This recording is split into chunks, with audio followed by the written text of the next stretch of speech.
Hi friends, welcome to Pavi's Pantry. இன்னைக்கு நம்ம பார்க்க போறது அவரைக்காய் வச்சுதாங்க.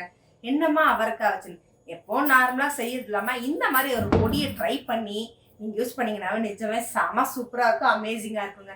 நான் கூட ஃபர்ஸ்ட் வேற என்னவோ நினைச்சேன். ஏன்னா இதை வந்து ஒரு ஃப்ரெண்டோட வீட்டுல அவங்க ரெசிபில செஞ்சிருந்தாங்க. மோர் குழம்புக்கு, சாம்பார் சாத்துக்கு, வெறும் ரசம் சாத்து கூட செமையா இருக்கும் அப்படின்னாங்க. டேஸ்ட் பண்ணி பார்த்ததுக்கு அப்புறம் தான் அவங்க கொடுத்த ரெசிபியை நானும் காப்பி பண்ணி செஞ்சிருக்கேன். அதை இன்னைக்கு உங்க கூட ஷேர் பண்ண போறேன். வாங்க எப்படி செய்யறதுன்னு பார்க்கலாம்.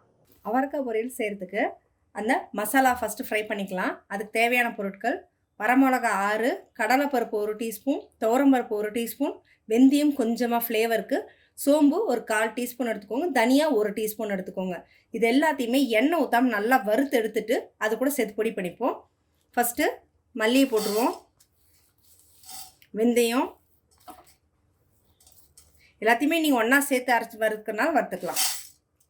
நல்லா ட்ரை ரோஸ்ட் பண்ணிக்கோங்க, அந்த வாசனை வர்ற வரைக்கும்.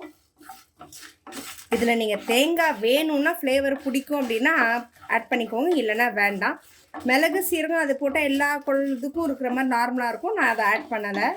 இல்லை எங்களுக்கு மல்லி ஃப்ளேவர் பிடிக்கும்னா நீங்கள் மல்லியும் இன்னும் கூட சேர்த்து கூட ஆட் பண்ணிக்கலாம், அது உங்களோட சாய்ஸ். ஏன்னா நம்ம பொரியலே வந்து கொஞ்சம் காரம் போடுவோம், இதில் காரம் போடுறது கொஞ்சம் ஃப்ளேவருக்கு இன்னும் கொஞ்சம் நல்லா தூக்கி கொடுக்கும் அப்படின்றதுக்காக. இந்த நீங்கள் பொடி அரைச்சி வச்சுக்கிட்டிங்கன்னா எந்த காய் பொரியல் செஞ்சாலுமே இதை மிக்ஸ் பண்ணிங்கன்னா பொரியல் சாப்பிடல, காலி ஆகலை அப்படின்ற ஒரு பயமே இருக்காதுங்க. இப்போது நல்லா வறுப்பட்டுச்சு, ரொம்ப கருக விட்டுறாதீங்க. ஏன்னா அந்த வறுப்பட்ட ஸ்மெல் நல்லாயிருக்கு. கருகிருச்சுன்னா ஃப்ளேவர் வித்தியாசமாக மாறிடும்.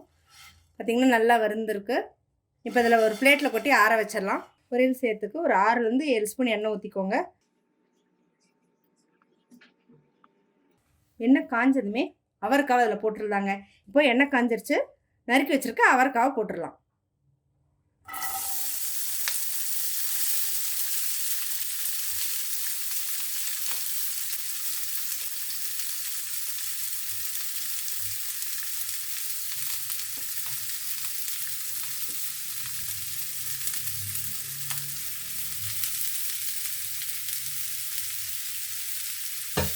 இப்போது கொஞ்சமாக கருவேப்பிலையை அப்படி கிள்ளி போட்டுடுங்க. வேணும்னா போட்டுக்கலாம், இல்லைனாலும் நீங்கள் விட்டுடலாம்.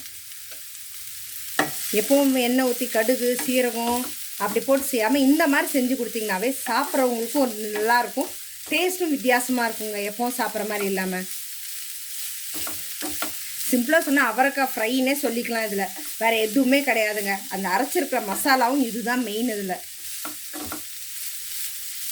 பேச்சுலர்ஸாக இருக்கிறோம், இது வரைக்கும் கிச்சன் பக்கமே போனது இல்லைங்க மேடம், இப்போ தான் செய்கிறோம், இந்த காயெல்லாம் எப்படி செய்கிறதுன்னு தெரியல. இந்த மாதிரி ட்ரை பண்ணிங்கனாவே நீங்கள் ஒயிட் ரைஸ்க்கு வெறும் சாதத்துலேயே நீங்கள் போட்டும் சாப்பிட்டுக்கலாம். இல்லை சாம்பார் சாதம், ரசம் சாதத்து கூட வச்சு சாப்பிட்றதுக்கும் நல்லாயிருக்கும்.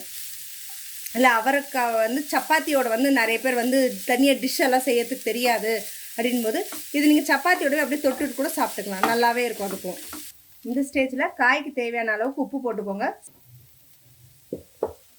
கொஞ்சமாக மஞ்சத்தூள்,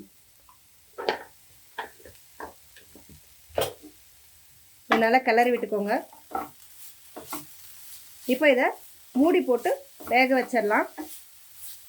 இது வேகிற அந்த சமயத்தில் நம்ம அந்த வறுத்து வச்சுருக்கிறத ஆறிடுச்சு மிக்சியில் போட்டு அரைச்சிட்டு வந்துடுவோம்.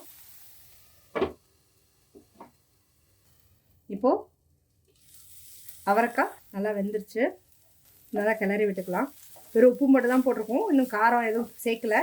இல்லை உங்களுக்கு நல்லா காரசாரமாக சாப்பிட்றவங்களா இருந்தால் இதில் இருக்கிறது இல்லாமல் தனியாக நீங்கள் மிளகாத்தூள் வேணும்னாலும் நீங்கள் ஆட் பண்ணிக்கோங்க. இப்போது இந்த மாதிரி பொடியை நல்லா அரைச்சிக்கோங்க. நம்ம வறுத்து எடுத்தோம் இல்லைங்களா, அந்த பொடியை நல்லா அரைச்சிக்கோங்க. இதில் வந்து ஒரு 2 ஸ்பூன் கிட்ட ஆட் பண்ணுறேங்க.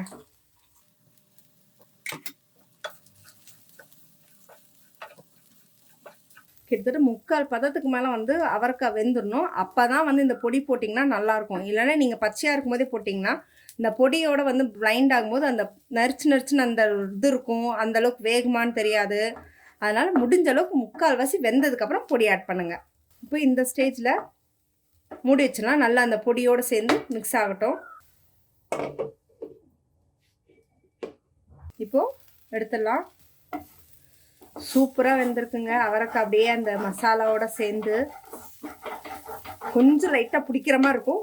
எண்ணெய் நிறைய வேணும்னா எண்ணெய் ஆட் பண்ணிங்க. நான் இன்றைக்கி கொஞ்சம் கம்மியாக தான் எண்ணெய் ஆட் பண்ணியிருக்கேன், ஏன்னா எப்போ பார்த்தாலும் எண்ணெயிலேயே வதக்கி சாப்பிட்ற மாதிரி இருக்கக்கூடாதுன்ட்டு. ஸோ இது ஒரு டிஃப்ரெண்ட்டான டிஷ்ஷு. இது என் ஃப்ரெண்ட் அவங்க வீட்டில் வந்து மோர் குழம்புக்கு ஒரு மாதிரி வித்தியாசமாக செஞ்சுருந்தாங்க. என்ன அப்படின்னு ரெசிபி கேட்கும் போது தான் தெரிஞ்சு இந்த மாதிரி அவரைக்காய் செஞ்சு பாருங்கள், செமையாக இருக்கும் அப்படின்னாங்க.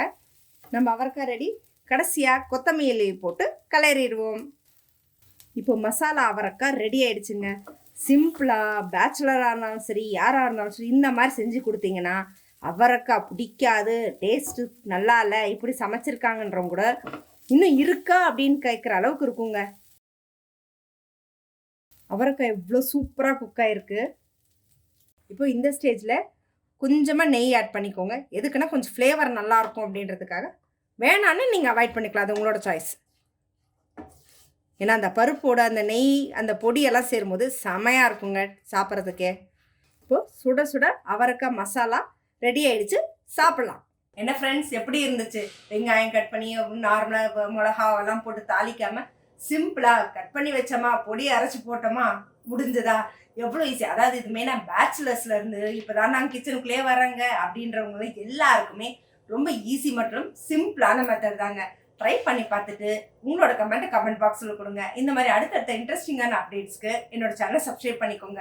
பக்கத்தில் இருக்க பெல் ஐக்கானும் கிளிக் பண்ணிக்கோங்க, நோட்டிஃபிகேஷன் மிஸ் பண்ணாமல் இருக்க.